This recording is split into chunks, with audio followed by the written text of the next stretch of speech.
Sure beats coming here the last time. And I don't know whether it's Bangalore, but I think it's the Parsi connection for sure.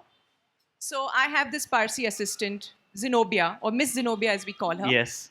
And on my way here, she's slightly bossy. So she said, "You wait in the car. I'm going to check you in and bring you all the way to the plane."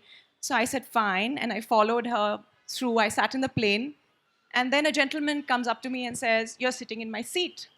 So I said, "Well, no, 1A is my seat." So he said, "Look at your ticket. You're going to Bangalore. There's a plane going to Chennai." My story doesn't end there. Then finally, they quickly put us into that little bus, which takes the pilot and the co-pilot to the planes. And he didn't know where the plane was. So like we in a rickshaw, he went around the tarmac saying, "Bangalore ka plane kahan hai? Bangalore ka plane kahan hai?" By which time, Bangalore ka plane went to Bangalore, and I was still in Bombay. So I'm really glad I just made it here in time. We're glad to have you with us. Thank you. I mean, this is just one small journey you've had. Your life is an incredible journey. I mean, from films and film producing to acting to interior design to columnists and being an author, and that's what we're here to talk about. Was that transition easy? I mean, did you always want to be a writer? Was that something inside you, or did you discover it? I wanted to become a chartered accountant, of all things. I was very good at math. And but in my family, I don't think academics was taken as seriously. Every family has their notions of what is useful. So every time I would, come to my mom and say, "I'm studying," or "I'm doing this," she'd be like, "But you're not doing your dance class and you're not doing all of that." And she'd be always nagging me to lose weight. So I remember 10th standard board exam, I came to her and I said, "Mom, I've got 97 in math." And she said, "Well, at least it matches your weight." So yeah. Ouch. Yeah. What does your mom think of your writing now? She, well, now that people seem to appreciate it, I think she's, sort of getting, she gives me a little bit of praise, but not really. I remember I wrote this column, and it was one of my early columns, which sort of went viral, and I was very excited. So I called her and I said, "Mom, did you read my column?" And she said, "No, but I want to tell you that none of your serving dishes match." So I was really pissed off, and finally I lost it. I said, "I really wish Hema Malini was my mother. At least I would get a Kent Taro free. What's the use of having you?" But does she read all your articles? Your articles, your columns seem like they're very, very real. Are they real characters? Like in today's article, there's your Desi Jeeves. He seems like a real guy who's. Can I tell them what the postcard? I mean, you Yeah. get a parcel. In today's column, she talks about getting a parcel from Amijan. Amma Jan. Amajan. So that actually happened. That really Yeah, happened? he came to me and he said, "You have a parcel." And I said, "From whom?" And he said, "Amma Jan." And there I'm thinking of, some elderly woman with henna and all of that. I'm like, "Who is Amma Jan?" And I went mad, and finally it was Amazon. Is he the only real character, or all your characters based on real people? All of them are based on real people, but they're partially fictional as well. So I use different bits from different people and I amalgamate them and throw them into one. I know that in your latest book, The Legend of Lakshmi Prasad, one of the stories is real. It's now becoming a movie. Are you producing the movie Yeah, Padman? I'm producing Padman. It's the story of Arunachalam Muruganantham. It's a difficult word for me to pronounce. I kind of stumble over it. But so I call him Muruga. It makes my life easier. And he's this brilliant inventor who, made the low-cost sanitary pad making machine. And he's also an activist in terms of working for women's rights. He sells these machines only to women's groups and NGOs. And he also is a very whimsical character. He has these great one-liners, and he doesn't take himself as seriously, which I thought was a very interesting combination. And the story is fantastic. It's now going to be a movie. And you've mentioned feminism a couple of times, and uh, uh, you define feminism with a lot of joy over here. But is feminism something that you feel really strongly about deep down? I mean, you've mentioned, dishes not matching and weight and these things. They all tie into this overarching kind of vibe I get about you fighting the stereotype of what a woman should be. Is that just me, or behind all this humor is there real angst? I don't know if there's angst. I know that I don't know whether I actually was very lucky. I grew up without even realizing that equality for me was not a privilege. It was just a right. It was the way I was raised. Both my sister and me, I mean, we've been married for 16 years. We never changed our name. We stuck to that. My daughter has my last name as well. Just simple things. So I never even realized what a battle that other women have I think till I was 35. I lived in a vacuum where I thought this was the way it was everywhere. So yes, feminism. No, no, yes, yes, Yes. of course. I mean, yes.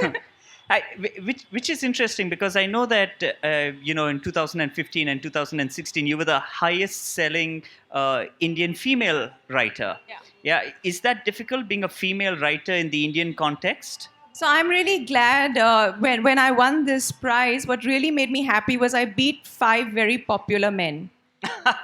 Uh, so Yeah, let's have a round of applause for that. Come on. Yeah. but it wasn't really about that. Yes, female writer, or I get women writer of the year pretty often. And maybe I'll transition into just a writer, and that day I would be absolutely glad. I love the subtle hierarchy. She says like I'm female writer and maybe I'll eventually be just a writer because Yeah. like competing with men is easier, right? But what do you think of the male writers in India? Do you have any particular favorites? Uh, I'll just say that, people ask me this, that, why should we read your book versus some of the popular male writers? So I tell them that if you're anyway going to read rubbish, then you might as well read slightly better things and read my book instead. So Mrs. Funny Bones. Uh, so this journey was planned that you'll do columns and then books, or you just did columns and then did books, or did they happen together simultaneously? So when I was 18, I was writing my first book, which eventually is in Legend of Lakshmi Prasad, and Salam Noni Appa was part of that tableau. Which is now a play. Which Congratulations. Is now, yeah, it was a play. In fact, the first show was in Bangalore. Yes. Yeah. Did any day of us go before. and see it? I think the front row is looking very enthusiastic. There. Okay. So I was writing half a book. I mean, I finished half a book and I left it. And today my mother says, oh, I remember you sitting down. Then I used to write all sorts of poetry as well. Really terrible poetry about maggots. But my mom claims that they were about mangoes. She's kind of romanticized the past. And now she says, I wish I'd encouraged you at that point. And she didn't. So when I was at that age, I felt that, my mother was working and single-handedly raising us. And I wanted to do something which would help sort of ease the burden off her very quickly. And movies was the easiest transition at that point for a girl my age to make that sort of money. So that's where I ended up. And the transition back to writing, which seems like something that you were doing from childhood. I never thought that I would write so soon. I had a plan. I would be 60, have short hair, white short nails, wear a kurta, move to Goa, do drugs, and write. But all of it happened a few years, much earlier than I planned. And you said that you weren't encouraged and you weren't given the advice that you might have liked at that age. But we've got a huge audience of budding young writers. How many people below the age of 30 are writing a book or want to write a book or are interested in writing? Yeah, that's a lot. That's a lot. Wow. It's Bangalore. You got to love the city. Do you have any advice for all of them? Well, I'll say two things. Sometimes people just say, oh, what about writer's block or inspiration? And I would tell you that all you have to do is show up every single day. And then sometimes if you bump into the muse, you can waylay her, even if she's on her way to someone else. That's important. Number two, please eat carbohydrates. This low protein diet. It's wonderful if you want to twirl in a size 0 dress, but if you want your brain to make leaps, give it the fuel it needs. Eat carbohydrates, rice, bread, potatoes, please, I beg you. Apart from diet, in terms of writing skill, do you have any Any tricks that you use when you hit a roadblock and you've just got to get through it? Don't say go out drugs, please. No. I think you just have to write every day, and some days are better than others. And I do a column, so I think a deadline is the biggest wrecking ball, Yeah. to any sort of writer's block, because you don't have a choice of having a block if you have a deadline sitting. Yeah. So I would say that, and aside from that, I think you have to read everything incessantly all the time. You know, I read every single thing. I read in the bathroom. I read on planes. I read wherever I can. I always have, and it's helped me, in good What are stead. you reading right now? So right now, also I read 2, 3 books at one time, Yeah. and that's why I like short stories. So I'm reading Murakami's Men Without Women Yeah. and Alice Munro's short stories. All right. And then before going to sleep, I read one science fiction short story every day. That's my version of a lullaby. Wow. Yeah. I know this is going to offend lots of the fans over here, but wouldn't you like to read Haruki Murakami at night because it's easy to go to sleep then? His Isn't other it slow? his other books maybe, but Men Without Women is not slow. All right, I haven't Yeah. read it yet.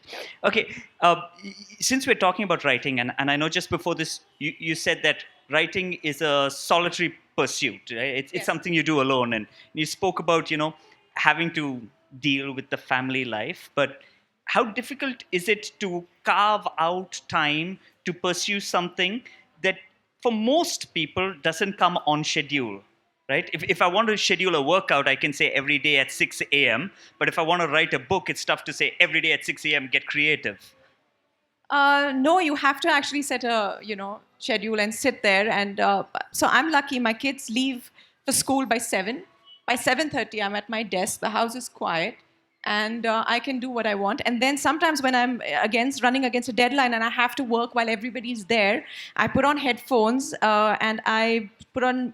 Well, I don't want any music because it distracts me, but I listen to sounds of the air conditioner or the washing machine to drown out all the ambient sound, and I can write then. Yeah. Do you ever use family, husband, children, sisters to give me a story idea to write about? No, I practice a lot of my lame jokes on them, like these Halloween ones that I just did. And Oh, my I son, love the Halloween ones. No, but he was aghast. I mean, he's like, "What kind of a joke is this?" Because I said, Halloween's coming up, and I want to make a joke. And why did the vampire chase Amitabh Bachchan? Because he's allergic to every other blood type except AB. And my son was like, "That's awful."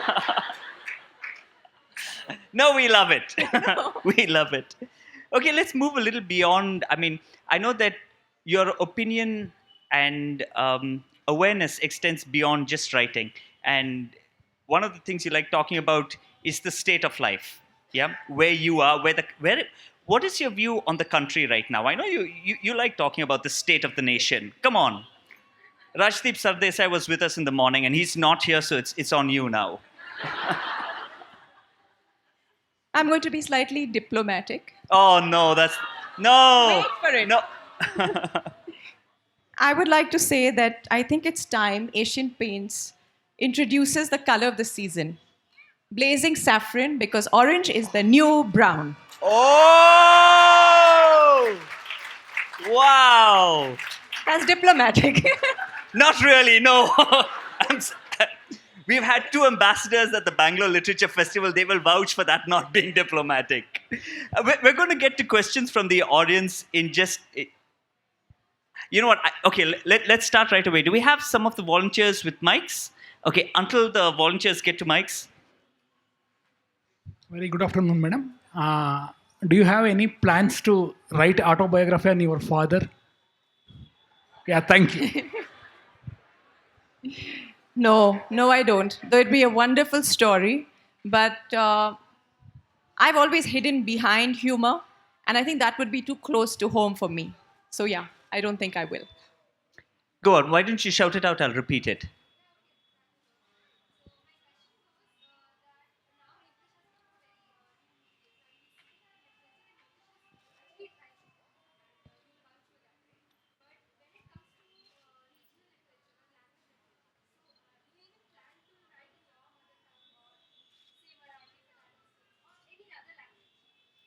All right, can I just repeat the question? It's about how booming English as a language is, how pervasive it's becoming, and how a lot of authors are writing in English. And would you want to write in your mother tongue or any other regional language?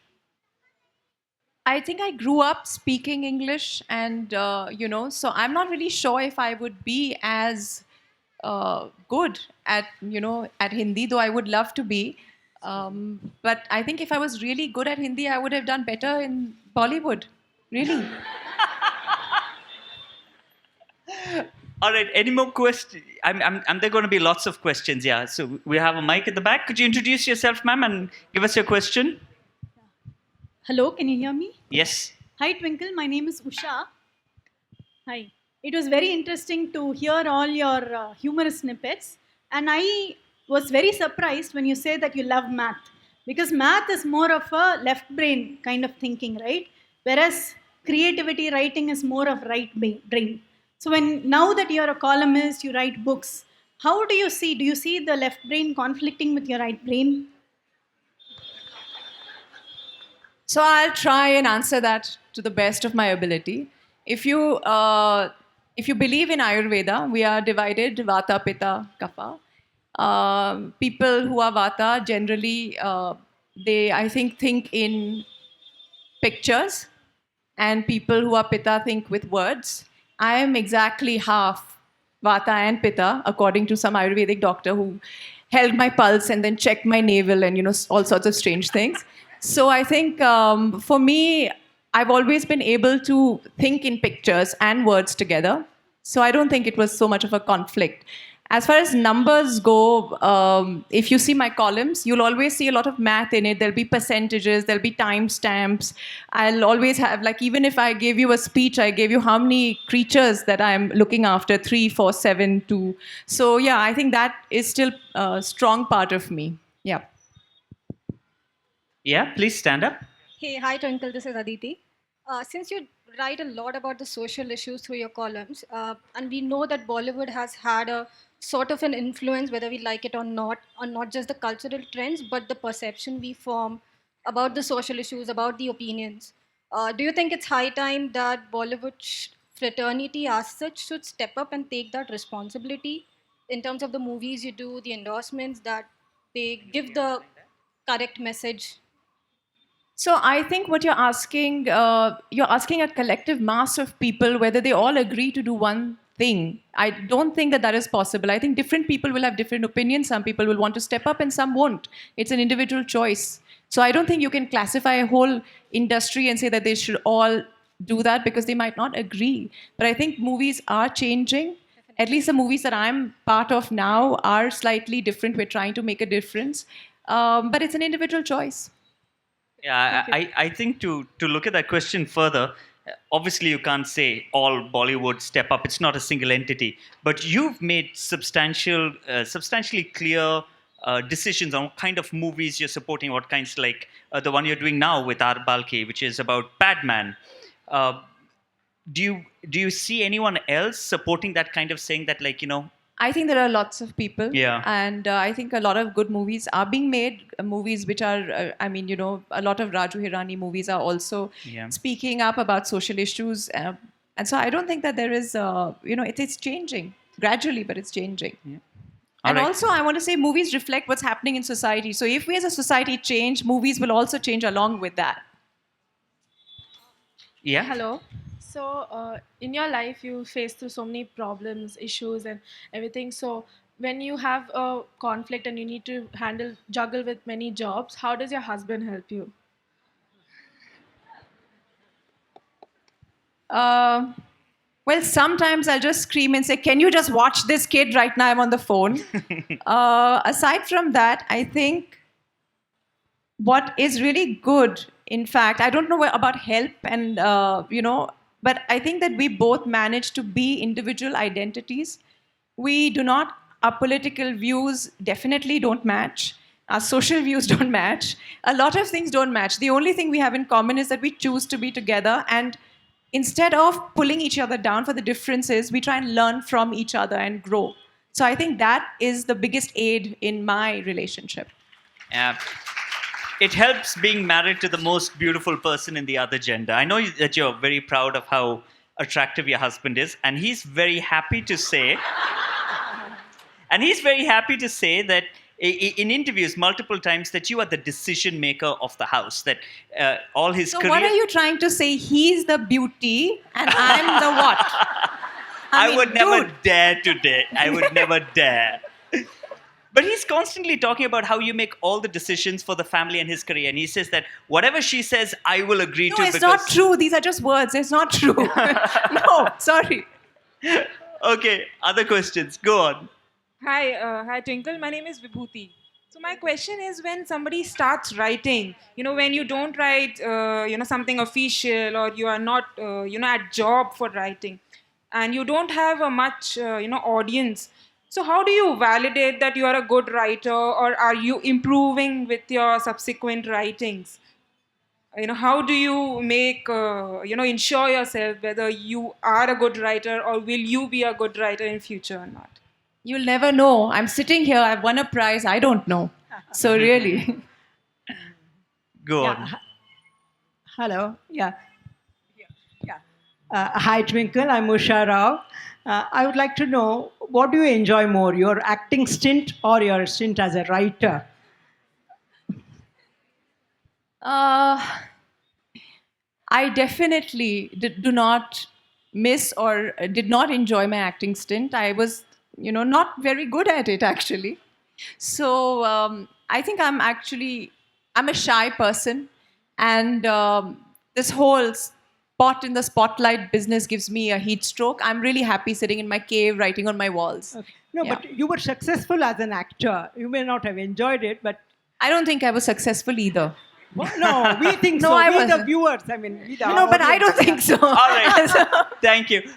No plans of going back and revisiting. I know that you're behind the scenes on a lot of movies. Ever thinking of coming back in front of the camera? How many people would like to see her on screen again? No, with audio. How many people to see on screen? That's 7 people. You have to answer. I mean, dude. No? Never. No? Never. And future plans in writing? I mean, you've already got 2 bestsellers out. I'm writing my third. I'm halfway through. Let's see. Oh, come on. Give us a little more than that. Tell us something.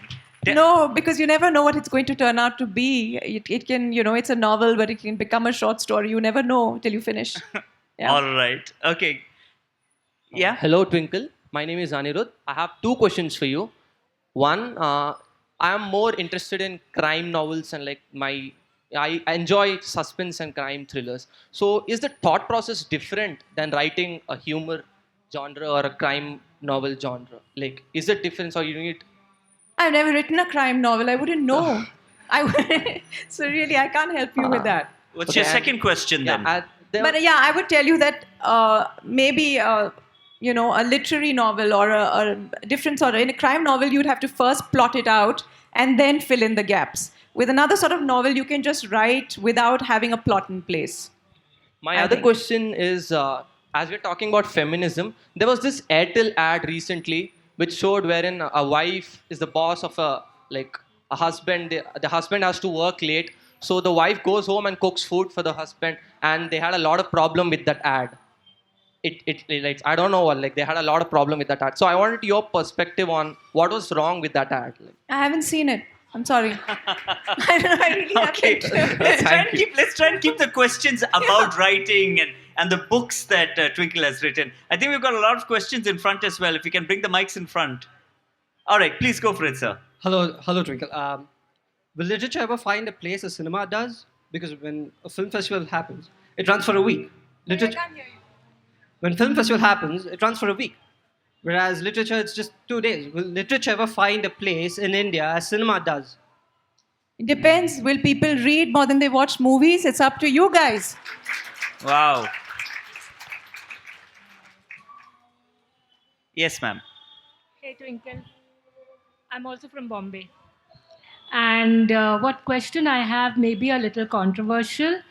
How do you take this new thing that is happening where, everybody outside the industry, I'm talking about Bollywood or even Hollywood for that matter, maybe, how would I mean, everybody is interfering what you should be showing on screen, what you should cut off, what you should censor. How would you Could how do you I take it? could I Did you re- understand the question? No. Elaborate, please. What I mean, I'm trying to cut short, so that I don't take time.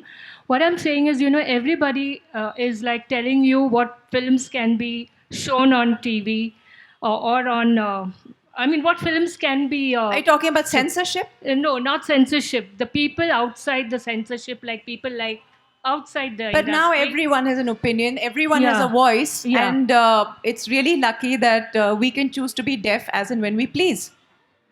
But how deaf can you be when it Can- is, I mean, so I don't think. violent and things like that? No, I think you can. It's if it's a criminal matter or a legal matter, then you can't be deaf. But otherwise, if people have opinions, you have a choice to listen or not, and that's always been there and should always be there. All right, we have a question here. Hi Twinkle, this is Saurabh. My question is, how do you gather courage to say something or write something? Like, you might say something not with a wrong intention, but perspectives, people might take it in a wrong way. Does that constantly bother you? That's a good question. I get trolled mercilessly. I get trolled for various things. And sometimes, I could be right. Sometimes I could be wrong. I do also learn from other people's perspectives.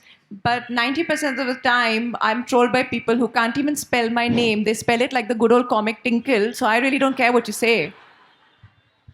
But I mean, just to take his idea further, do you feel a threatening pressure on voicing opinion? And because a lot of the things you said, like just like about 20 minutes ago when you spoke about the state of the country, it's quite scathing. It's incisive. Do you fear that you're going to cross a line and have a huge backlash one day? I haven't crossed just the line. I've crossed the boundary, the continent. I'm on the other side, I mean, and I'm so much on the other side that people now have stopped telling me that go to Pakistan because even the Pakistanis are saying, send her back. So, yeah. All right, obviously not bothered. Come on, what else? Hi, Twinkle. I'm Dr. Farah. I'm writing a book currently on motherhood. And the line which you said, eat carbs and not proteins, really resonated with me. And a part of my book is about fat diets and how postpartum women go nuts trying to lose weight. My question is, would you like to endorse my book?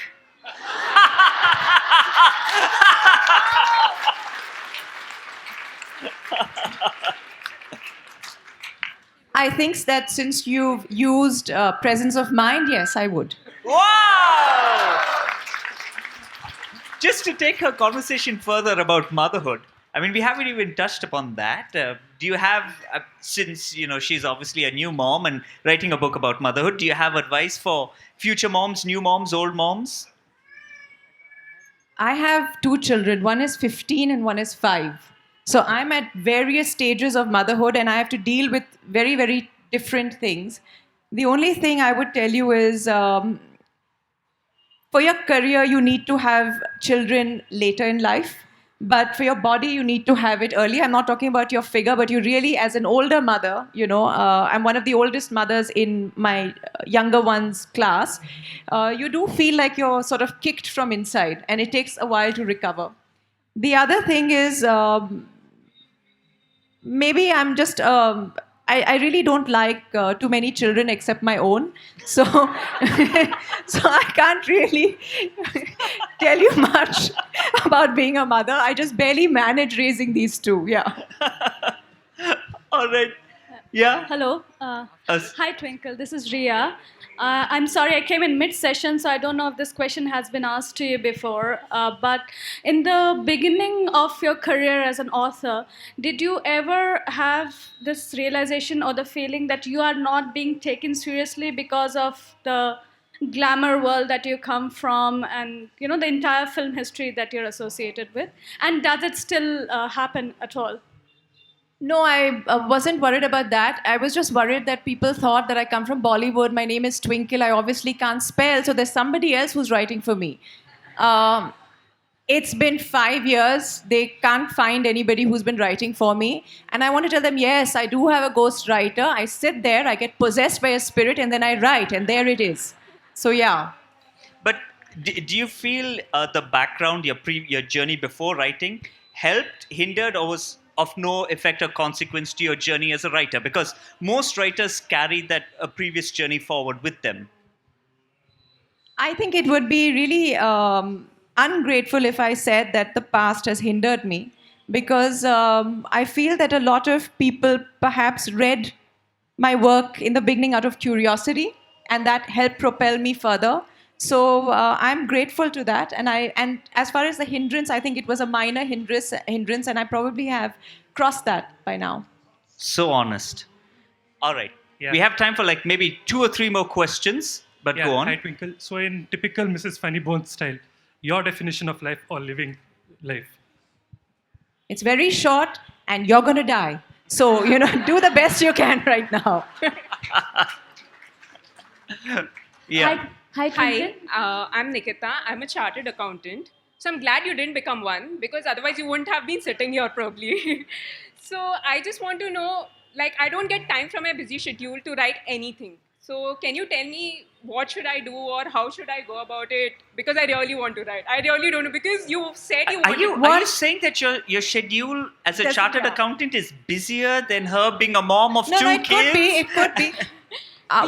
What time do you get up? 6. Get up at 4. You'll have the my time. God. When 4 o'clock is the time I come back from office. All right. So, yeah. At the back. Hi, Twinkle. I'm Rima. So, your first book, Mrs. Funnybones, was like humor, and the next book, The Legend of Lakshmi Prasad, was short stories. So, and now, when asked about your third book, you were telling that it could be a novel or it could be something of a short story.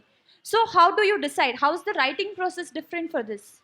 Like, do you set out with a particular word limit or like kind of writing that you want to do, or just go with the flow? I think the most important thing about writing is you have to write every day, maybe 1,000 words every day, and B, the next day you have to throw 800 words away.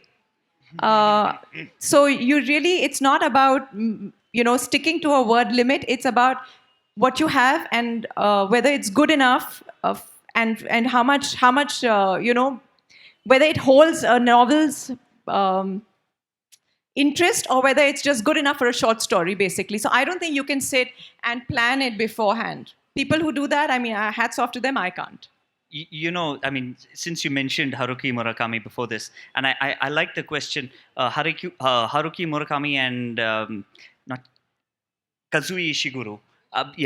They have 2 opposing ways of writing a book. One says that decide the plot, and the plot will help you build your characters. And the other says decide your characters, and they will build the plot. So which one do you use? Or neither? No, I decide the characters and then my plot, and a little bit of the plot. It depends. For the Sanitary Man, I had to plot it out because it was based on a real story. So I had to have timelines, and I had to have a lot of detailing. So at least the one that I'm writing now, it's the characters that are driving the plot and not the other way around. Ishiguro, in fact, is one of my favorite authors. But again, I loved Remains of the Day, and I could not bear to finish Buried Giant. So, authors can also write diverse books which you may love and may not love. Yeah. All right. Hi, Twinkle. I am Aishwarya. I'm an erotica writer. Just wanted to ask you about the spoken word scene in India as such, because it's really, really unconventional and it's very niche. So how do you think we can reach out to the mass with spoken word poetry? Because that's not something people have been pursuing, and it's kicked off recently. Darling, I'm not even as cool as that to know. So spoken word is still a genre that I have to kind of figure out. Yeah. Yeah? Oh, sorry. Someone at the back? Hi. Yeah, please go on, ma'am. Hi, Twinkle. I'm Radhika Puvaya. I'm a speech language pathologist. I'm inspired by the young author there, and I'm taking this opportunity to ask you. I have been very bothered by the way Bollywood depicts people with stammering. They use it just to elicit laughter. There seems to be a dearth of people who can make a joke, and they use a stammerer or a guy who can't pronounce a word. So I have started, today actually, I'm just coming back from a press conference. We have launched a petition. Stammering is not a disability. I would love you to endorse that. I'll have to think about that because you just copied her. So yeah, we'll have to think. And I'm making a movie and I need a producer. No, I'm sorry. I'm going home now. Thanks. All right, quickly. Twinkle here. So my question is regarding poems. You said you wrote poems when you were young. So do we get any books on poems anytime soon? They were terrible poems about death and maggots. Why But you would you can want to write read now. them? But you can always write now, right? Because you're writing very well, and your poems could be humorous, and we could really enjoy reading them. I don't think I can write more than this. I'm writing columns and my book, and I think, yeah, that's about it for me. Thank you. Thank you. All right. All right. Sorry.